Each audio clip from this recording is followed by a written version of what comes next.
Court. This is Unit 5. My colleagues are. I am Eddie McKay. I am the Executive Director of the Nevada Franchise Auto Dealers Association and formerly the People. I'm Emily Meyer still. I'm privileged to see you guys again, and I'm with the Washoe County Public Defender's Office. Dixie Grossman, Court Master, Jan Evans Juvenile Justice Facility. Please, panel, introduce yourself. We are Reno High Unit 5. My name is Marissa Compowich. My name is Alex Cartledge. My name is Abby Lee. My name is Sophia Burgoyne. Our teacher is Mr. Richard Clark, and our unit coach is Mr. Scott Daniel. Great, thank you. So as I mentioned, this is Unit 5. Now we are on to question 1. Why have First Amendment rights been viewed as essential to the functioning of a free society? In answering that question, please address the following. In what ways have these rights been of particular importance to women and minorities? And although First Amendment rights are considered essential in a constitutional democracy, it is sometimes argued that these rights must be limited. Under what circumstances, if any, do you think limitations are justified? You may begin when we're ready. In Abrams v. U.S., Justice Oliver Wendell Holmes asserted that the best test of truth is the power of the thought to get itself accepted in the competition of the market. The right to free expression is a fundamental aspect of our legal democracy because it allows an exchange of ideas within the market. In this deliberative environment, justice is more likely to be a result because ideas have the ability to be efficiently weighed. The constructive dissent, disagreement, and individual participation fostered by the marketplace promotes peaceful evolution of society rather than destructive physical revolution or war. The progression of activism in social justice for all has been perpetuated by the fundamental aspects of the First Amendment: freedom of religion, speech, assembly, press, and petition. The freedoms of speech and press have always been in close relation with one another because of the similar fashion in which they have been censored. In John Milton's commentary, Areopagitica, he argued that the right to a free market of thought was important for human improvement, and that opportunity came with uncensored speech and press in a society. He argued, "Give me the liberty to know, to utter, and to argue freely according to conscience above all liberties," prompting the notion that freedom of expression is a necessary medium through which to achieve other liberties. Nations that don't use freedom of expression as a necessity use heavy and media censorship as a tool of propaganda, which inhibits a free functioning society. In Burma, also known as Myanmar, the military regime of junta controls all aspects of press, television, and radio. This control has led to uprisings, such as the 1988 coup d'etat revolt, in which thousands were imprisoned and 350 died while fighting against their oppressive military regime. It restricted public gatherings, publications, and speech. In 2005, the regime also took over Burma's main internet service and satellite feed provider, further limiting peaceful progression. Women and minorities have been subjects of repression over multiple centuries. Women have fought for not only suffrage and representation through their government, but also through the rights of their bodies through the freedom of petition. Roe v. Wade exemplifies this because without this essential freedom, they would not have been able to fight against Texas' popular state opinion.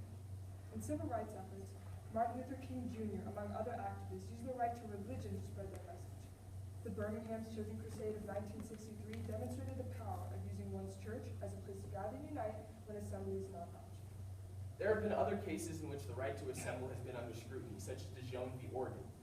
DeJong was arrested and convicted under the Oregon syndicalism law for assisting in a public meeting supported by the Communist Party, yet he participated in a peaceful manner that did not advocate for sedition.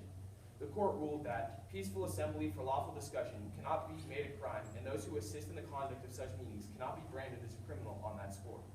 However, when dissent and disagreement are directed to inciting or producing imminent lawless action, or is likely to incite or produce such action, as seen in Brandenburg v. Ohio, limitations of First Amendment rights must exist.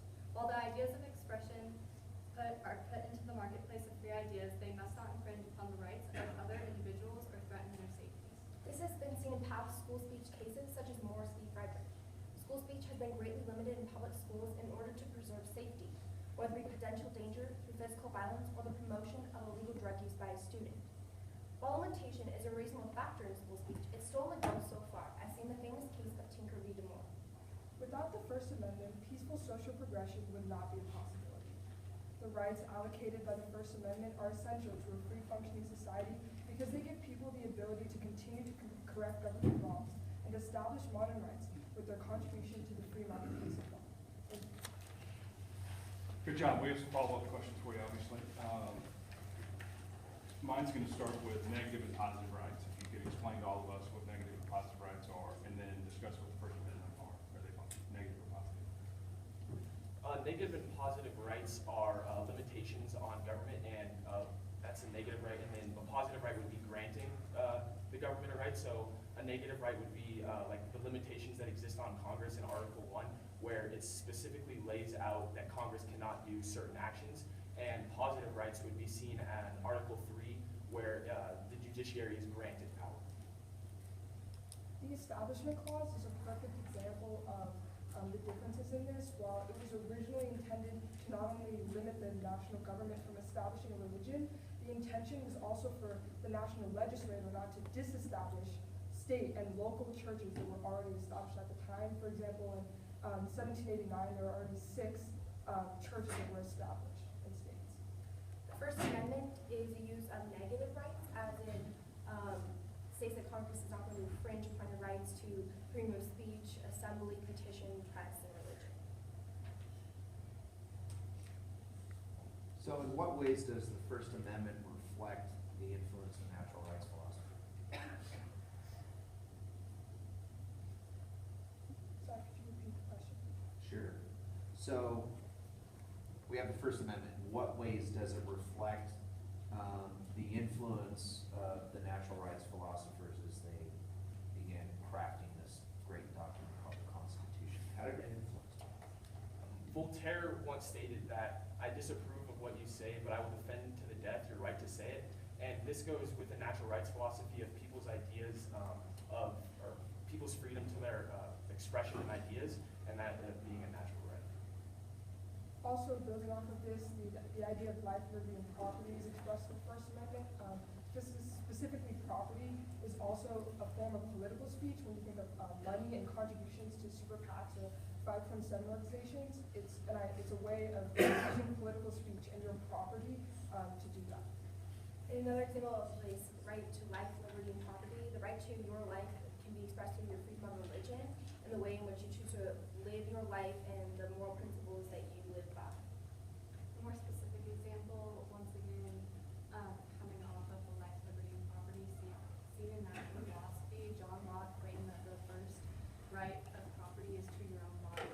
So, within the freedom to petition, as seen in Roe v. Wade, you can protect the right to your own body. So, Ms. Goldien, you spoke a little bit about the Establishment Clause already. If you can discuss it as a team a little bit more, and as whether or not you think that the negative language, Congress shall make no law establishing religion, is hostile to the practice of religion. I think when considering this, you have to realize that Thomas Jefferson's comment of church and state being separated does not mean that state is separated from faith itself. So you can still carry your faith into the courthouse or into your job as a congressman or woman. So I would argue that it's not hostile because there's still situations in which the government can help people with their religion. This can be seen in school vouchers, as seen in Zelma v. Simmons Harris, in which the state provides money to students who cannot afford to go to private religious schools to support their own. And continuing off what my colleague is saying, religion is established through the Establishment Clause. However, the free practice of religion is not limited. As we see, you don't have to stand up for the Pledge of Allegiance in school, and you don't have to. There's no prayer that is allowed in schools establishing that the religion and the separation of church and state, essentially. And just to specifically set the case in which my college is referencing would be the West Virginia Board of Education v. Barnett, in which the Supreme Court ruled that students do not have to stand for the Pledge of Allegiance due to the wording of one nation under God, not establishing religion. How does the freedom of expression contribute to individual liberty and the common good? It contributes to individual liberty by allowing for, as Justice Oliver Wendell Holmes asserted, the marketplace of free idea. So the individual liberty of deciding what is truth and what is not is established through that. It also allows for civil discourse and civil disobedience to occur, which is an individual liberty in itself, and civil disobedience is the highest respect for the law. So in this way, you're protecting your own individual rights through the First Amendment.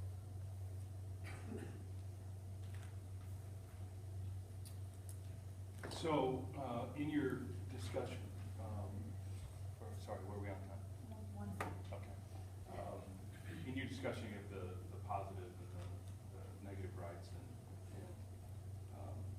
First Amendment speech, if our new president wanted to, he's claimed he's going to go after the New York Times and change the libel laws so that he can shut down the press if they're against him. How does that work? Why should we feel protected by the area of the constitutional context? An example of this in past history would be New York Times v. U.S., in which the Pentagon Papers were going to be printed by the New York Times, and the United States, specifically the government, had a problem with these papers describing the repercussions and the surroundings of the Vietnam War. And you can feel protected because as long as it's not libelous, it can be printed, as long as it is factual and honest.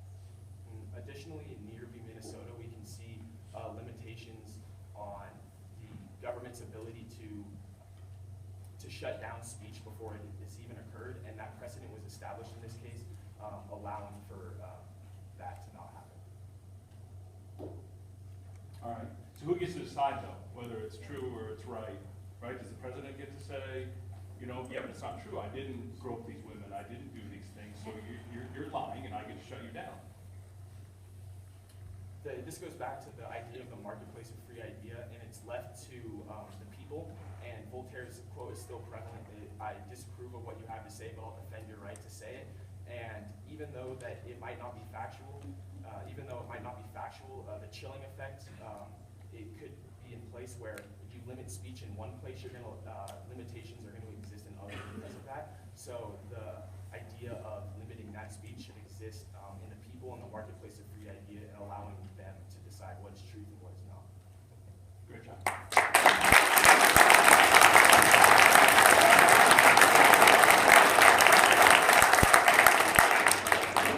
So I always like to write down one word to kind of summarize each group, and your words I wrote down today.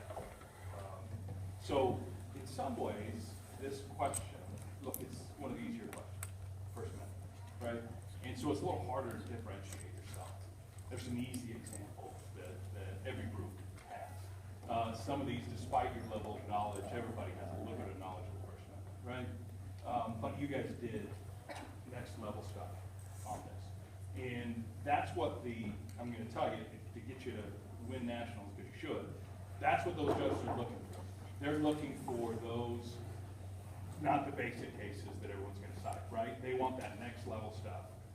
And that's what you guys are going for. You did a fantastic job in that regard. You did a good job of sharing examples not only in our country, but Burma, right? I mean, that's great to, hey, here's what it would look like if we didn't have this. We can all complain about certain things with our Constitution, but let's just take a look like what we don't have to guess what it would look like if we didn't have it.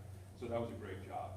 The specific examples in the articles that you talked about, again, that's the next level stuff, the specific articles of the Constitution. Most people don't get down in there that much.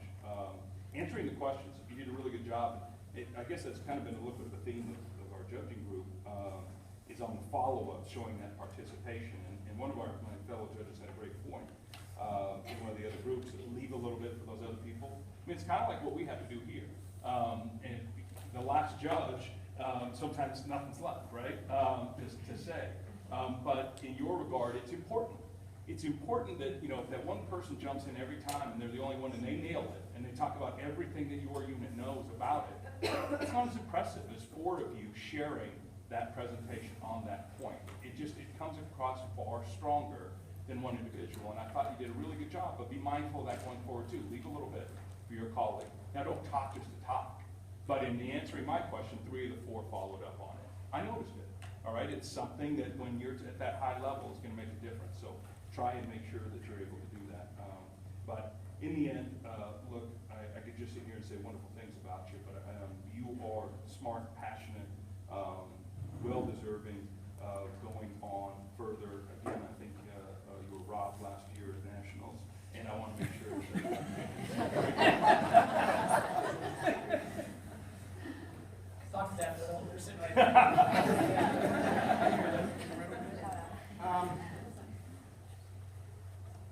you guys know that you're the cream of the crop. I mean, and I'll just say, we all know it. It's the elephant in the room. It's always you guys, me, and Anquan. So fortunately or unfortunately, you get perhaps a higher bar and more scrutiny, but that, I would say that's a good thing. We can tell you how good you already know it. So I think, you know, in order to get better so you don't get robbed at nationals, the little things. We don't judge if we agree or disagree with you. I do disagree because I think your application was, just to be brutally honest, Alex, I don't know if it was correct in terms of saying Article 1 relative to negative rights. And I'll tell you why. That clearly delineates what Congress's role is. That being said, I don't know if you were necessarily wrong. I mean, I keep chewing on this more and more and more. And I don't know if that's a good or a bad thing. I'm sitting here thinking, well, if you get a judge that is got to stick up his rear end, maybe he's going to burn you in it in Washington. I don't know. I don't know if being safe is easy or not. That being said, I would be remiss if what you did relative to my question, you did a stellar job. You said, please rephrase that. And I rephrased it, and it went from nobody had any idea what I was asking, a deer in the headlights, to every single one of you guys jumped in. And you worked off of each other, which the key is this is a team competition. And when you look in terms of the scoring matrix and the rubric, it never refers to an individual. It's either individuals or group. And you know, for that, you know, I'll give you serious kudos on. Overall, you did a great job. You guys always do, and it's going to be interesting to see where these scores fall, because I think we're going to have high scores and close scores, and you guys are going to be right up there in excellent work. Thank you. I want to echo what Judge Pearson said a lot, which is that the breadth of examples, that broad base is just, it's humbling. It's nice as a judging analyst to be humbled. DeJohn? I don't even know. Like, I'm going to go home and be like Googling it. So it's, when you hear the Brandenburg, you can be like, okay, they got, you know, they've got the easy putts, and then they've got DeJohn. It's amazing. And to know, because I've gotten to see you once before today, to know that it was on question 1 and on question 2, and I'm assuming on question 3, and to know that you had that breadth of knowledge, that doesn't come without exhaustively hard work. I'm going to do something I probably shouldn't do as a judge and say, we always say about the work that you do that your parents are helping and your coaches are helping, and that's absolutely true. And I would just say that your students and your colleagues have to be helping. It's been a long day, and there was a bit of a ruckus up right over here, or up that left. You guys got to give them all the energy, because what they're doing up there is critically hard, and you never know what a judge is paying attention to. And so give them all the love that you got. I know it's a hard day, but you just got to throw that in 24/7, because you may have already gone, but these people, being the last is not easy. And so to be the last and to still have that passion, I maintain what I told you guys earlier, which is you can let that passion out a little bit more. You can let me know that you're having fun. You know, you can let me know that who you are, because congressional hearings do focus on the way in which people feel. We like to think we're intellectual, but feelings dominate. And so let them know that you have feelings about it, not just knowledge, and that'll just raise your game. As a constructive criticism, I would say this is a large room. This is a big room. And when I'm on the bench, I need to be mindful of making sure that the person in the back of the courtroom can hear me just as well as the person seated at council table. And for the man on the platform, you have the advantage of having a deeper voice that perhaps carries. But ladies, there were times that I don't think the 4th or 5th row could hear you. And particularly when you're facing me, you have to remember that the people behind you then can't hear. And so you need to command the room, and you need to modulate your voice for the room. You may not use the same level of speaking in one of the smaller rooms, but you're going to have to project in here, because you own the entire room. And you're not just speaking to us, you're speaking with confidence to the entire room. And so, speak up, own the space. I think there was some difficulty, and I don't know where it came from on my question. It's how were individual liberties used for the common good? And every single person went to common good saying it was individual liberty. This is where you hit it out of the ballpark. This is where you talk about exercising this particular right, civil rights movement, whatever it is, by doing this, that, and the other. We have moved the political climate of our country from 250 years ago. And so many examples because almost every case is on point exactly on this issue. Similarly, the question was, about natural rights and reflecting natural rights. The first 3 team members talk about property, life, liberty. Finally, the 4th person steps in and Ms. Beam says, and all of this harkens back to law, which is great that you caught it. But what if you have a person up here who's not the former team member of Unit 2 and knows everything about natural rights? You want to tee it up to natural rights philosophy would hold X, Y, and Z. And then let the team members then follow up, or try to hit the natural rights and then let the team members follow up with the examples of how natural rights then flowed through, rather than all of these examples where we're really not following you in the final way of tying in. But that said, as a team member, you saved each other, you picked up on each other. The only other thing that I would say is maybe look at each other a little bit more, because sometimes there's a pregnant pause where you're waiting to see if anybody else is going to step up because nobody exactly knows when to start. And sometimes just a look in the eye will tell you that somebody else has something to pick up or that they don't. So maybe looking at one another a little bit more, but I think you did a really nice job and I really appreciate the time.